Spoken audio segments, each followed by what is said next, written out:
അങ്ങനെ ഇ.ഡി. ഉദ്യോഗസ്ഥരെ ആക്രമിച്ച കേസിൽ അറസ്റ്റിലായി ജയിലിൽ കഴിഞ്ഞിരുന്ന CPM പ്രവർത്തകരായ പ്രതികളിൽ പകുതിയോളം പേർക്കും ഹൈക്കോടതി ജാമ്യം അനുവദിച്ചിരിക്കുകയാണ്. നീണ്ട 67 ദിവസം ജയിലിൽ കിടന്നതിന് ശേഷമാണ് സഖാക്കൾ പുറത്തിറങ്ങുന്നത് എന്നോർക്കണം. CPMനെ സംബന്ധിച്ച് വലിയ ആശ്വാസമാണ് ഈ വിധി എന്ന് പറയാതിരിക്കാനാകില്ല. കാരണം അത്രയേറെ പാർട്ടിയെ പ്രതിരോധത്തിലാക്കിയ സംഭവമായിരുന്നു ഇ.ഡിക്കെതിരായ ആക്രമണം. ജാമ്യം നൽകിയെന്ന് മാത്രമല്ല, പ്രതികൾക്കെതിരായ വധശ്രമക്കുറ്റം നിലനിൽക്കില്ലെന്ന സുപ്രധാന നിരീക്ഷണവും ഹൈക്കോടതി നടത്തിയിട്ടുണ്ട്. ഇന്നലെയും ഇന്നുമായി കേസിലെ ആകെയുള്ള 25 പ്രതികളിൽ 13 പേർക്കാണ് കോടതി ജാമ്യം നൽകിയിരിക്കുന്നത്. ഇന്നലെ 9 പ്രതികൾക്കും ഇന്ന് 4 പ്രതികൾക്കും ജാമ്യം കിട്ടി.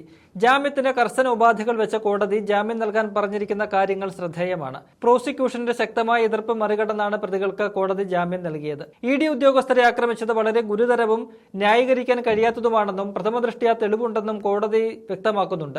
എന്നിട്ടും എന്തുകൊണ്ട് ജാമ്യം കൊടുക്കുന്നു എന്ന് ചോദിച്ചാൽ, പ്രതികൾ 67 ദിവസത്തിലധികമായി ജയിലിലാണ്. അന്വേഷണം പൂർത്തിയായി ഇതുവരെയും ആയുധം കണ്ടെടുക്കാൻ കഴിഞ്ഞിട്ടില്ല. പോലീസ് കസ്റ്റഡി ഉൾപ്പെടെ പൂർത്തിയായതിനു ശേഷവും എന്തിനാണ് റിമാൻഡിൽ വെക്കുന്നത് എന്ന ചോദ്യമാണ് കോടതി ഉന്നയിച്ചത്. പ്രതികൾക്ക് കുറ്റകൃത്യത്തിൽ പങ്കെടുത്ത മുൻ പശ്ചാത്തലമില്ലെന്നും കോടതി ചൂണ്ടിക്കാട്ടിയിട്ടുണ്ട്.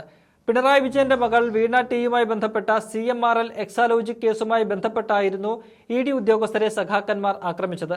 വീണയ്ക്കെതിരായ കേസന്വേഷണത്തിന്റെ ഭാഗമായി മെയ് 27-ന് പിണറായിയുടെ തിരുവനന്തപുരത്തെ വാടക വീട് ഉൾപ്പെടെ വിവിധയിടങ്ങളിൽ ഇ.ഡി. റെയ്ഡ് നടത്തിയിരുന്നു. തിരുവനന്തപുരത്തെ വീട്ടിൽ നിന്ന് റെയ്ഡ് കഴിഞ്ഞ് മടങ്ങുമ്പോഴാണ് അവിടെ പ്രതിഷേധവുമായി ഒത്തുകൂടിയ പ്രവർത്തകർ ഇ.ഡി. ഉദ്യോഗസ്ഥരെ ആക്രമിച്ചത്.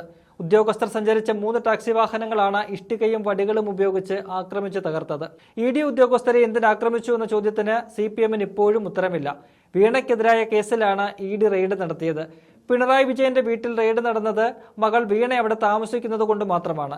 എന്നാൽ റെയ്ഡ് പിണറായി വിജയനെതിരെ എന്ന നരേഷൻ ഉണ്ടാക്കിയ പാർട്ടി നേതാക്കൾ ആവേശം പകർന്ന അണികളെ പ്രതിഷേധത്തിനിറക്കുന്നതാണ് കണ്ടത്. പാർട്ടി സംസ്ഥാന സെക്രട്ടറി MP ഗോവിന്ദൻ ഉൾപ്പെടെയുള്ള നേതാക്കൾ നേരിട്ട് പ്രതിഷേധത്തിന് നേതൃത്വം നൽകുകയാണ് ചെയ്തത്.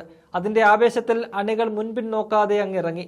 ഇ.ഡിയെ സംബന്ധിച്ച് പ്രതികൾക്ക് ജാമ്യം കിട്ടിയത് വലിയ തിരിച്ചടിയാണ്. കാരണം ഒരു അഭിമാന പ്രശ്നമായാണ് ഇ.ഡി ഇതിനെ കണ്ടിരുന്നത്. മുൻപ് കൊൽക്കത്തയിൽ സമാനമായ രീതിയിൽ ഇ.ഡിയെ ആക്രമിച്ച കേസിലെ പ്രതികളായ തൃണമൂൽ കോൺഗ്രസ് പ്രവർത്തകർ ഇപ്പോഴും ജയിലിൽ കഴിയുകയാണ്. ഇ.ഡി ഉൾപ്പെടെയുള്ള കേന്ദ്ര ഏജൻസികൾക്കെതിരായ ആക്രമണത്തെ അത്രത്തോളം ഗൗരവത്തോടെയാണ് കോടതികളും കാണുന്നത്. എന്നാൽ ഇവിടെ ഇ.ഡിയുടെയും പ്രോസിക്യൂഷന്റെയും ശക്തമായ വാദങ്ങൾ കോടതി അംഗീകരിച്ചില്ല. ആക്രമണത്തിന് പിന്നിലെ ലക്ഷ്യം എന്തായിരുന്നു, അതെങ്ങനെയാണ് ആസൂത്രണം ചെയ്ത് നടപ്പാക്കിയത് എന്നിവയാണ് പ്രധാനപ്പെട്ട കാര്യങ്ങളെന്നാണ് ഇ.ഡി ചൂണ്ടിക്കാട്ടാൻ ശ്രമിച്ചത്. അന്വേഷണം തടസ്സപ്പെടുത്തുക എന്ന ഉദ്ദേശത്തോടെ മനഃപൂർവ്വം ഉണ്ടാക്കിയ ആക്രമണമാണ് നടന്നതെന്നും ഇ.ഡി വാദിച്ചു.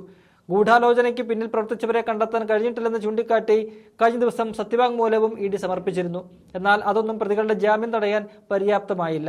എന്തായാലും ഹൈക്കോടതി വിധിക്കെതിരെ ഇ.ഡി സുപ്രീം കോടതിയെ സമീപിക്കുമോ എന്നതാണ് ശ്രദ്ധേയം. ഇത്ര നിർണായകമായ കേസായതിനാൽ അതിനുള്ള സാധ്യത തള്ളിക്കളയാനാകില്ല.